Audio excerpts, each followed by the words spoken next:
வனப்பகுதியில் உள்ள தண்டவாளத்தை யானைகள் கடக்கும்போது ஏற்படும் விபத்தை முற்றிலும் தடுக்க நவீன ஏஐ கேமராக்கள். நாட்டில் முதல் முறையாக கோவையில் அமல்படுத்தப்பட்ட திட்டம். தமிழ்நாடு கேரளா எல்லையான மதுக்கரை வளையாறு வனப்பகுதியில் காட்டு யானைகள் தண்டவாளத்தை கடக்கும்போது ரயிலில் அடிபட்டு வருடத்துக்கு 5 யானைகள் இறந்து வந்தன. இந்த நிலையில் ரயிலில் யானைகள் விபத்துக்குள்ளாகாமல் இருக்க நவீன தொழில்நுட்பம் கொண்ட ஏஐ கேமராக்கள் பொருத்த முடிவெடுத்தனர். அதன் அடிப்படையில் 12 தெர்மல் மற்றும் 12 ஆப்டிக்கல் என மொத்தம் 24 அதிநவீன ஏஐ கேமராக்கள் 12 டவர்களில் 2024ஆம் ஆண்டு பிப்ரவரியில் பொருத்தினர். தண்டவாளத்துக்கு 200 மீட்டர் தூரத்தில் யானை வந்தாலே இந்த கேமராக்கள் அதனை நுகர்ந்து தகவல் கட்டுப்பாட்டு மையத்துக்கு தகவல் அனுப்பும்.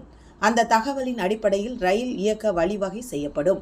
இவ்வாறு ஏஐ கேமராக்கள் பொருத்திய ஒரு வருடத்தில் மட்டும் 5011 சிக்னல்கள் தரப்பட்டு 2500 முறை யானைகள் பாதுகாப்பாக தண்டவாளத்தை கடந்து சென்றிருக்கின்றன.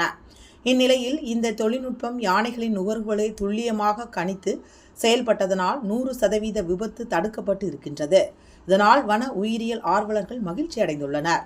வனப்பகுதியில் தண்டவாளம் செல்லும் அனைத்து இடங்களிலும் இந்த தொழில்நுட்பத்தை பயன்படுத்த வலியுறுத்தியுள்ளனர். காட்சி: யானைகள் தண்டவாளத்தை கடக்கும்போது பதிவான ஏஐ தெர்மல் ஆப்டிக்கல் கேமரா பதிவு.